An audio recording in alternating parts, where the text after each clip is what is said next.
What's up everybody, Kinetic here and welcome back to The Division. I've got a huge update for you guys.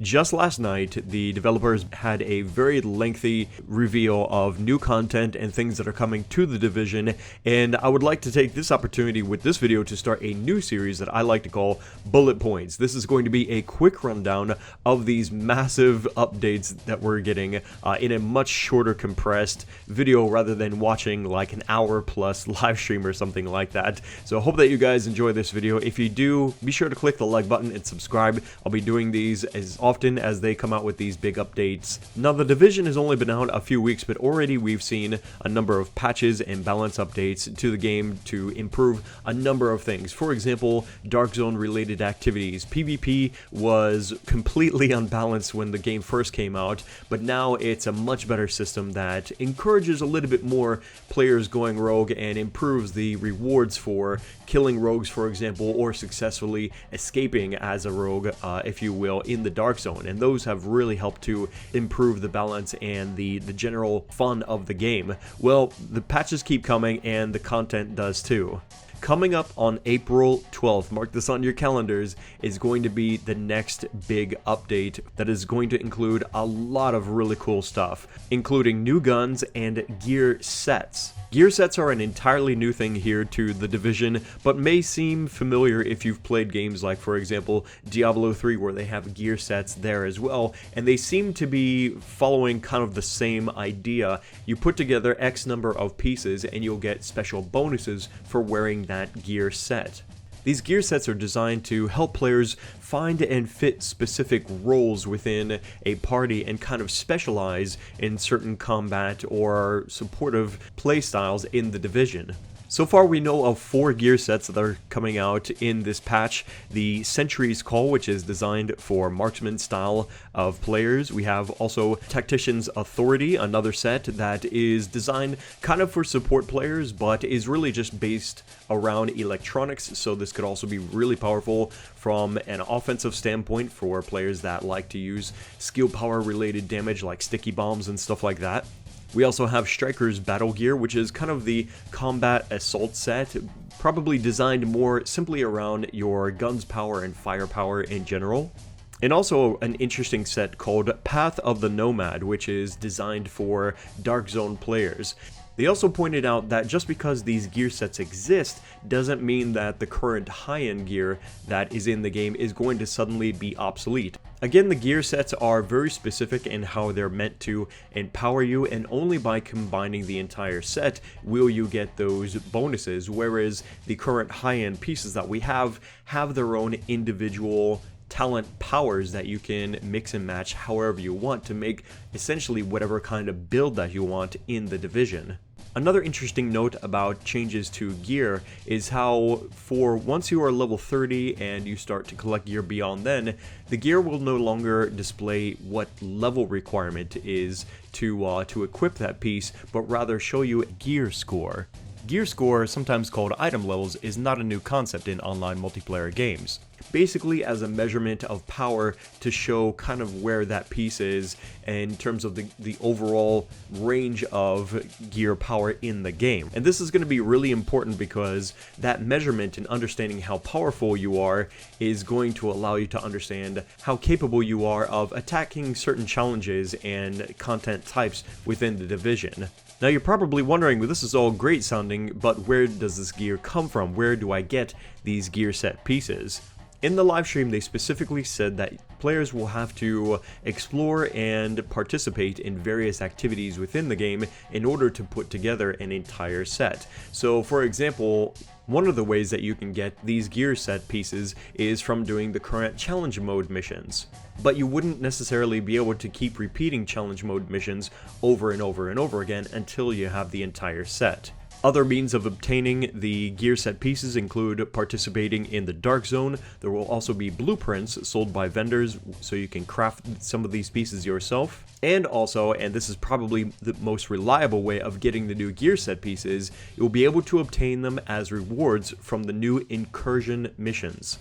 Incursions are a new, higher challenge difficulty type of 4-player content in the Division that is designed to be extremely hard.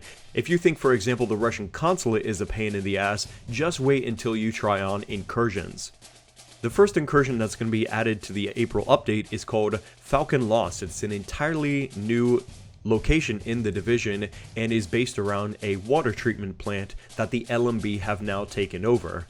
Since the events that ended with the original game's content, the LMB have moved on to secure the water treatment plant, and this makes for a very risky and dangerous situation for the survivors of the green poison pandemic. Inside this water treatment plant, there's going to be some crazy new challenges ahead, including an APC vehicle and also flying drones. The APC is going to be extremely powerful and won't simply be burned down with your guns and grenades. You're going to have to do something else to figure out how to get past or destroy that APC to complete the incursion. The flying drones are also going to be a significant source of the challenge and perhaps annoyance while trying to complete this incursion. Unlike enemies that may simply be standing in one place or another taking cover, the drones are going to be flying all over the place and are going to add to the vertical challenge of the mission. Incursions are designed for players that want an extreme challenge and also want great rewards for being able to complete extremely challenging encounters. To complete these incursion missions, players are going to have to work together effectively and coordinate as a team rather than just wildly running around with their guns blazing. This is not the sort of thing where if you simply have the gear, you'll be able to blow right through it. It's going to require some serious teamwork. To stress how difficult they've made incursions, their in-house testers, who were both well-geared and very skilled players, it took them 3 working days to successfully beat this incursion. And apparently they weren't satisfied with how hard it was even then, so they upped the difficulty even beyond that, it seems. But again, with this great challenge comes great rewards. We're going to see some of those gear set pieces drop and also some fancy new high-end weapons. There's also going to be a weekly bonus reward for completing these incursions per week, just like we have the daily hard and challenging missions where you get an extra bonus for completing that specific mission that day. These weekly bonus rewards will give you an additional piece of gear.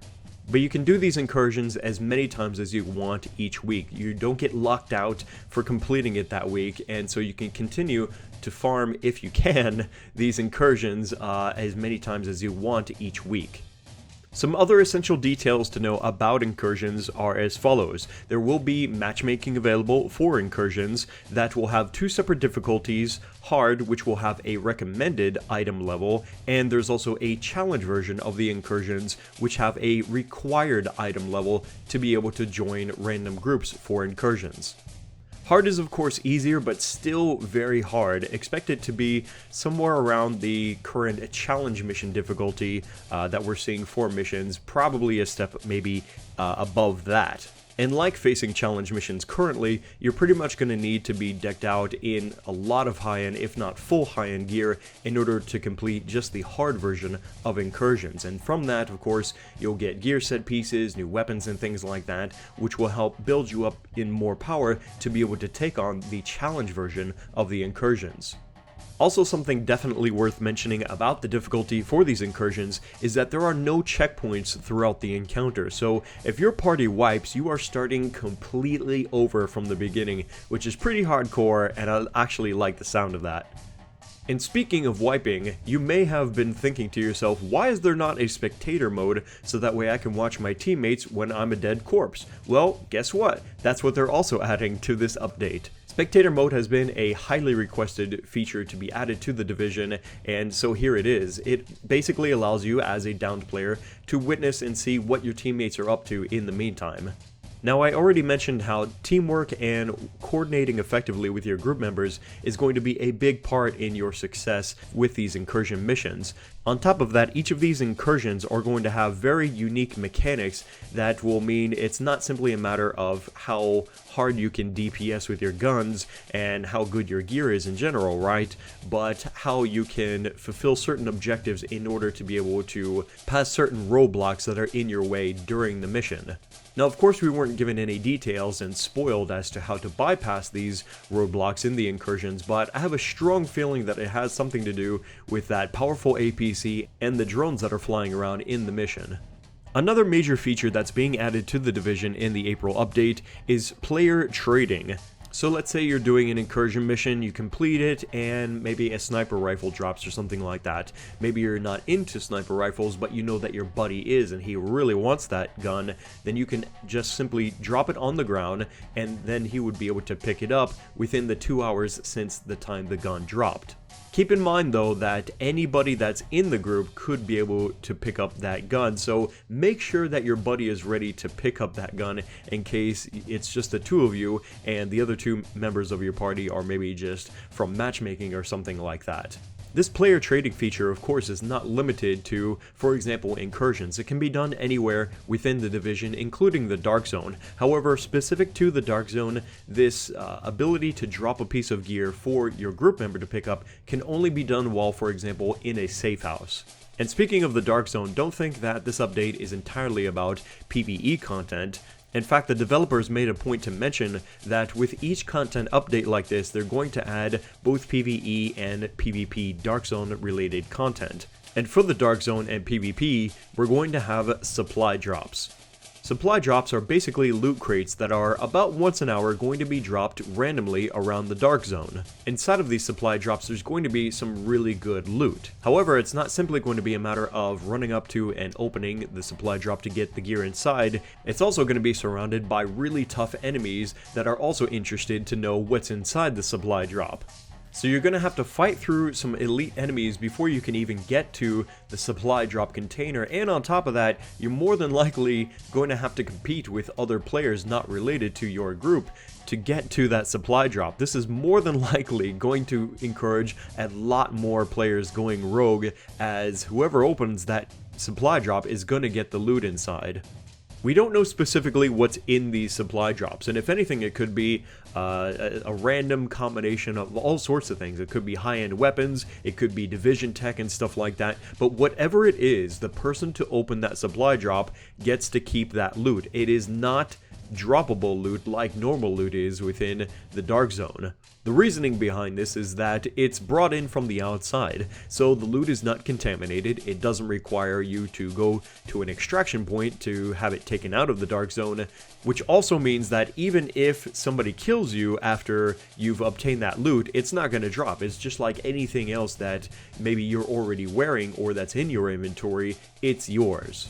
And if the loot inside these supply drops is as good as they hinted it could be, then there could be some serious firefights, player versus player, for these supply drops. And finally for this video, another significant addition to content in the Division in this April update is something called assignments. Assignments are basically daily and weekly objectives designed to give players more things to do to obtain loot in the game. Assignments may ask you to go clear out a hideout that is populated by Rikers or cleaners inside. It may ask you to craft X number of items or something like that from blueprints, or maybe to participate in Dark Zone specific activities. Rewards for completing these daily and weekly assignments is going to include gear, Phoenix credits, and also Division tech. And speaking of Division tech, they're also working on some changes to how Division tech works and how it's obtained. We don't have a lot of details yet, but I have a good feeling that they're going to do the right thing and just make it a lot more streamlined and sensible rather than running around the Dark Zone opening up crates constantly to get Division tech. And that, ladies and gentlemen, is going to wrap it up for this bullet point update video talking about the future content coming up April 12th for the Division. I'm very excited for this, and I hope that this information was just as hype-inducing for you as it has been for me. I'm going to continue to keep an eye out on whatever updates for future content they've got planned for the Division. I know we've got more incursions coming up and just all sorts of new content, both free and for paid season pass owners for the Division. You can expect to hear about those details right here on my channel. If you enjoyed this video, be sure to click the like button to help support these videos. Let me know what your thoughts are down in the comment section below, and make sure you're subscribed so you don't miss the next video. Thanks again for watching. My name is Kinetic, and I'll see you next time.